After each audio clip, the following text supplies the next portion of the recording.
Assalamualaikum warahmatullahi wabarakatuh. Perkenalkan, saya Ani Bismiarti, calon guru penggerak Angkatan 6 Kota Surabaya dengan unit kerja SMP Negeri 37 Surabaya. Kali ini saya akan memaparkan aksi nyata modul 1.4, yaitu tentang budaya positif. Berikut adalah rancangan tindakan untuk aksi nyata saya. Yang pertama adalah latar belakangnya. Selanjutnya adalah tujuan dan tolak ukur dari aksi nyata yang saya lakukan. Selanjutnya, dukungan dari siapa saja yang saya butuhkan dan bagaimana lini masa tindakannya. Dan ini adalah aksi nyata saya. Yang pertama, berkoordinasi dengan kepala sekolah, wakasek, dan staf. Yang kedua, menyosialisasikan budaya positif pada seluruh rekan guru. Dan yang ketiga adalah berkolaborasi dengan siswa untuk membuat keyakinan kelas. Warahmatullahi wabarakatuh. Yang saya hormati Bapak Ibu Waka, kemudian rekan-rekan guru. Mohon maaf, saya akan mendesiminasikan beberapa materi. Yang pertama tentang motivasi perilaku manusia. Jadi Bapak Ibu, dalam beberapa teori itu disebutkan, menurut teori yang diampu oleh Dr. William Gosen, itu mengatakan bahwa motivasi manusia, siapapun itu, entah guru, entah murid, dalam bertindak itu didasarkan atas 3 hal, yaitu yang pertama menghindari ketidaknyamanan atau menghindari hukuman. Yang kedua ingin mendapatkan penghargaan.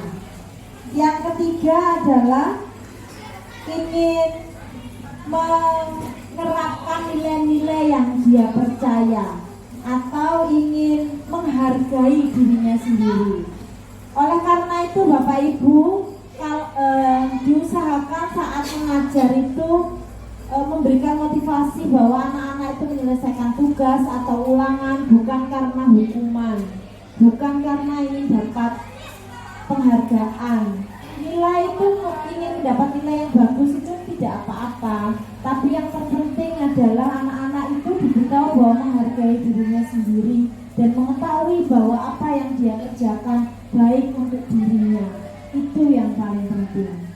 Itu adalah materi pertama, adalah motivasi perilaku manusia. Yang kedua adalah disiplin positif. Disiplin positif itu dapat terjadi hanya jika seseorang itu timbul motivasi intrinsiknya, motivasi dari dalam, yaitu tadi motivasi untuk menghargai dirinya sendiri, motivasi menghargai nilai-nilai yang dianutnya atau yang dipercayainya.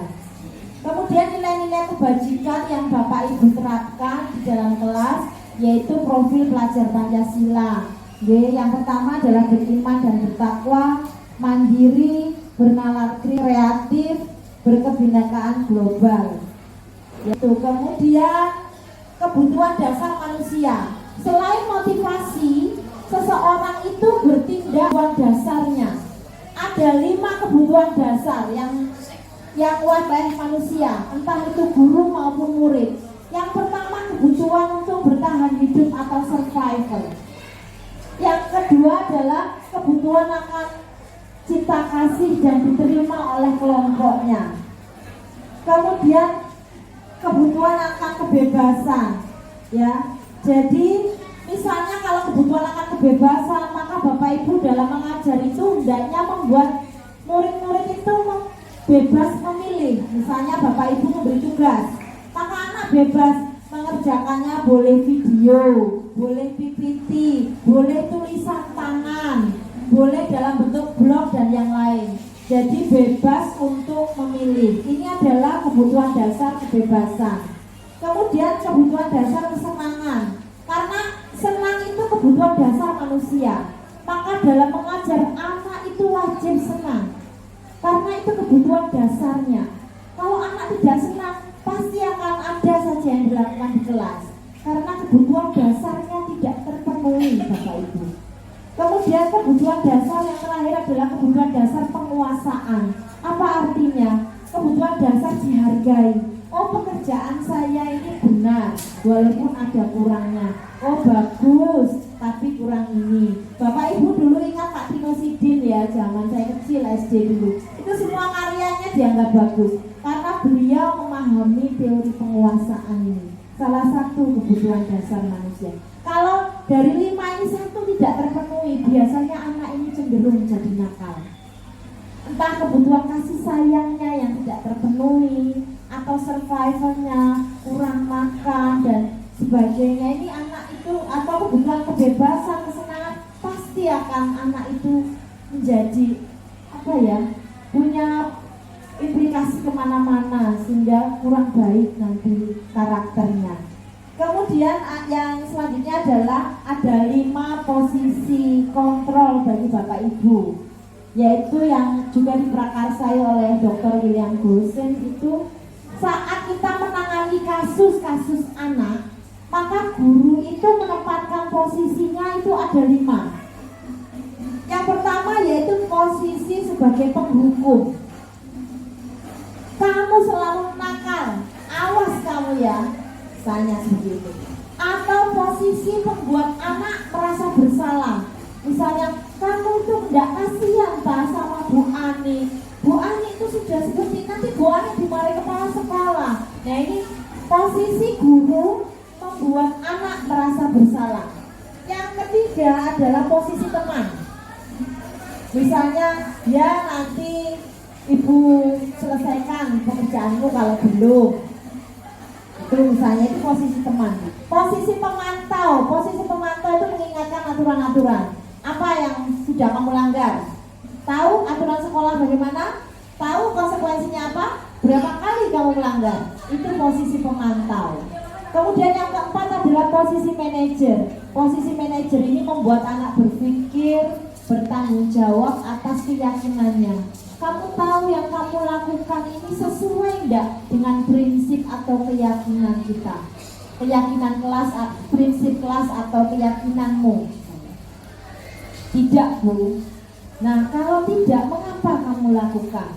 Kira-kira bagaimana cara memperbaikinya dan seterusnya. Jadi ada 5 posisi guru saat menangani siswa bermasalah. Dan posisi yang terbaik adalah manajer, karena manajer ini membuat siswa itu tidak mempunyai identitas yang gagal, tidak membuat siswa itu terpuruk atau merasa rendah. Ya, kemudian materi yang selanjutnya adalah 5 posisi guru ya yang sebagai manajer. Nah, itu saja Bapak Ibu guru. Jadi yang pertama adalah motivasi berperilaku. Mohon Bapak Ibu lebih membuat siswa itu termotivasi untuk menghargai dirinya untuk melakukan sesuatu, sehingga motivasi intrinsiknya itu timbul dan terjadilah disiplin positif. Kemudian tentang nilai kebajikan profil pelajar Pancasila, kebutuhan dasar manusia. Kalau anak itu tingkah lakunya, karakternya tidak baik, itu pasti ada dari 5 kebutuhan dasarnya yang tidak terpenuhi. Nah, kita lah yang wajib mencari tahu kebutuhan dasar yang mana yang dia tidak ada. Bisa 1, 2, atau 3, bahkan 5-5-nya dia tidak memilikinya. Ya. Kemudian ada tadi fungsi kontrol guru saat menangani siswa, ada 5 fungsinya. Kita menempatkan yang mana? Penghukum kah? Atau manajer? Nah, yang terbaik adalah kita menjadi manajer. Ya, itu saja. Terima kasih. Saya Hendri. Assalamualaikum warahmatullahi wabarakatuh. Selanjutnya tentang rapor, monggo Pak Hendri. Assalamualaikum warahmatullahi wabarakatuh. Bagaimana kabar kalian hari ini anak-anak? Nah, kalian kan sudah sekolah berapa tahun di sekolah ini? Nah, untuk di kelas, apakah kalian setiap hari merasa nyaman di kelas? Kadang-kadang nyaman, kadang-kadang tidak ya.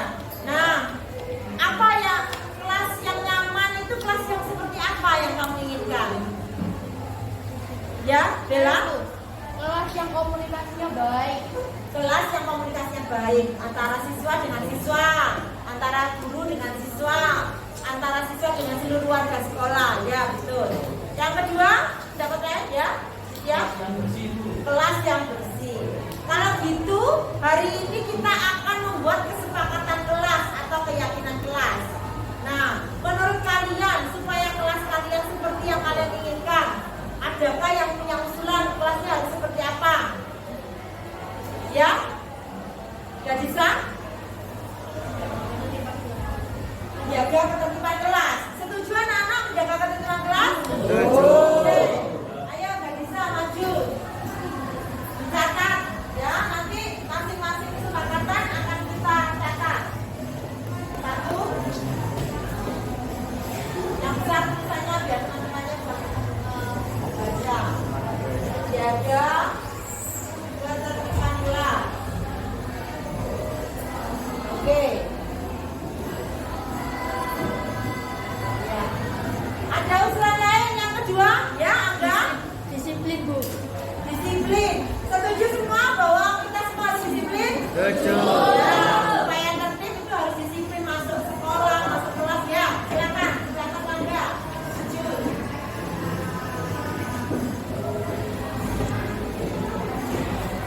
Pakai yang disiplin.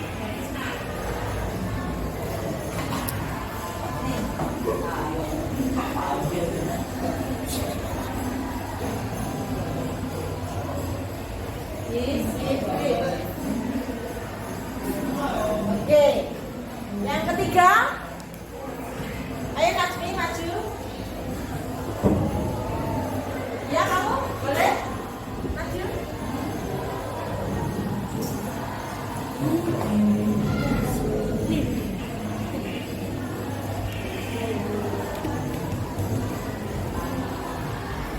Ya baik, terima kasih.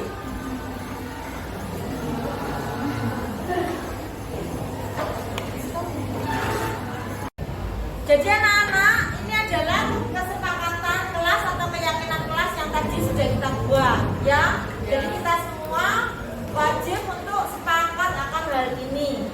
Ini nanti akan diletakkan di kelas kalian sebagai tanda bahwa ini kesepakatan yang sudah kita coba sepakati dan dijalankan selama kalian di sekolah dan berada di kelas ini. Terima kasih anak-anak, saya akhiri. Assalamualaikum warahmatullahi wabarakatuh.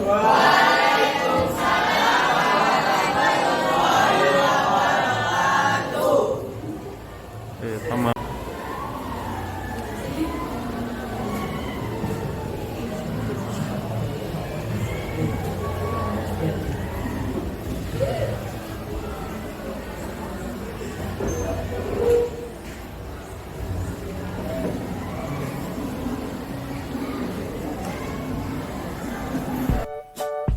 Terima kasih. Guru bergerak Indonesia Maju. Wassalamualaikum warahmatullahi wabarakatuh.